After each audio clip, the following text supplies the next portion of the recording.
Salut les investisseurs malins, j'espère que tu vas bien, je m'appelle Gabriel Jarosson. Aujourd'hui je vais te parler de l'investissement via une plateforme ou de l'investissement en direct. On va essentiellement parler de l'investissement en startup, en equity. Avant de commencer, si c'est ta première fois ici, si c'est pas encore fait, je t'invite à cliquer sur le bouton s'abonner juste en dessous de cette vidéo pour t'abonner à la chaîne YouTube Léonis, ne rater aucune de mes vidéos dès que je les publie, de mes vidéos, et rejoindre plusieurs milliers d'investisseurs malins. C'est parti.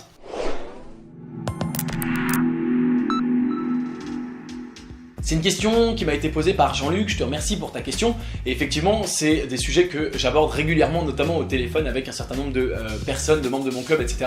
Mais que j'ai jamais abordé sur la chaîne avant aujourd'hui. Donc, effectivement, pour ce qui est des investissements en start-up, ça peut être la même chose pour le prêt, mais on va parler de l'investissement vraiment en equity en startup. Il y a des avantages et des inconvénients à investir via une plateforme. Quels sont ces avantages? Quels sont ces inconvénients?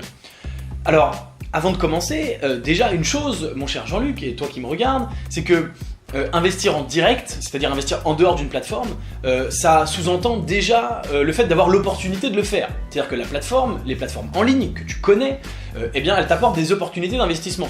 Investir en dehors d'une plateforme, il faut déjà pouvoir le faire, c'est-à-dire qu'il faut déjà connaître une startup qui te propose d'investir. Pour la majorité des gens, c'est pas le cas.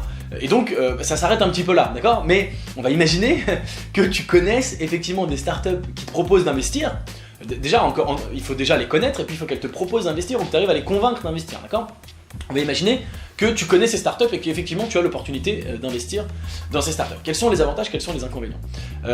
Alors, premièrement, les plateformes, elles font un tri sur les startups, un tri sur la qualité du projet. Elles ont un certain nombre de critères. Alors, moi, à titre personnel, je ne suis pas toujours d'accord avec le tri qui est fait, mais ce qui est sûr, c'est qu'elles font un tri. Donc, si tu es tout seul, il faut à nouveau être capable de discerner quels sont les bons et les mauvais projets, les bonnes et les mauvaises startups, d'accord? C'est comme le bon et le mauvais chasseur. Si tu veux, bien sûr, que je t'aide pour trouver les bonnes et les mauvaises startups, eh ben, tu peux télécharger gratuitement mes critères d'investissement gagnants. Ils sont en description de cette vidéo. Mais avec ces critères, tu peux effectivement peut-être les trier toi-même, mais en tout cas, la plateforme, elle fait un tri, d'accord? Ça, c'est une première chose. Deuxième chose, effectivement, sur la plateforme, tu es sûr de pouvoir investir, alors que quand en direct, il faut que la startup accepte que tu investisses.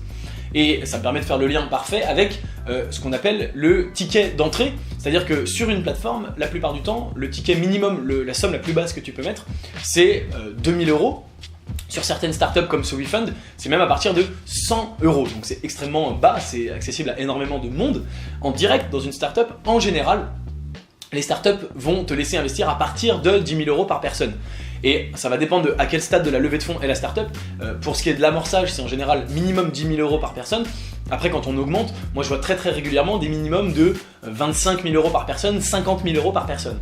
Donc là, évidemment, ça suppose aussi d'avoir des moyens beaucoup plus conséquents parce qu'il y a beaucoup plus de monde qui est capable de mettre 100 € dans une startup, voire même 2000 € dans une startup, mais mettre 10 000, 25 000 ou 50 000 € dans une startup, c'est quand même un petit peu plus compliqué, surtout bien sûr, le but c'est de ne pas en faire une seule, mais d'en faire régulièrement, d'accord? Donc plateforme ou investir en direct, on a ces points-là. Est-ce qu'il y a d'autres points que je n'aurais pas vus? Alors, il y a bien sûr le point, et Jean-Luc, tu as soulevé la question, je crois, dans ta question également, c'est une question très longue, mais tu avais soulevé bien sûr le point de ce qu'on appelle le carried interest. Donc c'est qu'effectivement les plateformes prennent, dans certains cas, un intérêt sur la plus-value, prennent un pourcentage de la plus-value que tu vas effectuer.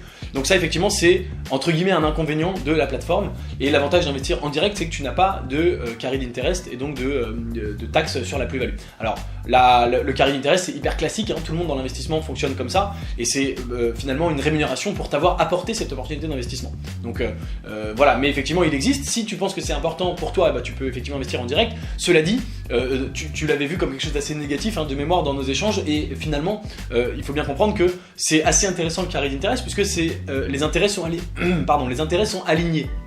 C'est-à-dire que si toi tu ne gagnes pas d'argent, la plateforme ne gagne pas d'argent, et si toi tu gagnes de l'argent, la plateforme, pour t'avoir fait gagner de l'argent, garde une petite commission, et c'est assez naturel, c'est assez logique. En général, le carried interest, c'est 20% de la plus-value dans l'ensemble des métiers de l'investissement, c'est comme ça que ça se fait. Voilà.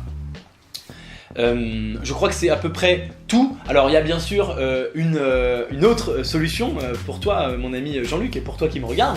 Il y a une autre solution, c'est bien sûr d'investir par le club privé Léonis. Évidemment j'étais obligé de faire ma pub, puisque dans le club privé Léonis, je propose aux membres des opportunités d'investissement qui sont pas sur les plateformes, d'accord, donc en dehors des plateformes, qui sont parfois qui peuvent être des bien meilleurs dossiers que les dossiers sur les plateformes, à partir de 2 000 € par personne. Donc en dehors des plateformes en général c'est 10, 25 ou 50 000 par personne, là c'est en dehors des plateformes à partir de 10 000 € par personne. Et alors ça dépend des cas, dans certains cas on investit en direct avec tous les avantages que ça comporte, et dans certains cas on investit via une holding avec tous les avantages que ça comporte aussi. Donc là ça dépend vraiment des fois. Bien sûr si tu veux en savoir plus, n'hésite pas à rejoindre le club privé, le lien est dans la description et je pourrais t'expliquer tout ça plus en détail. Voilà, donc c'est tout pour cette vidéo. J'espère avoir répondu à la question entre investir via une plateforme et investir en direct. Donc comme tu vois, les deux ont des avantages, les deux ont des inconvénients. De toute façon, pour la majorité des gens, tu n'auras probablement pas forcément énormément d'opportunités d'investir en direct, parce qu'il faut avoir le réseau, connaître les startups, etc. etc. Et n'oublie pas que pour faire de bons investissements, il faut avoir un gros deal flow.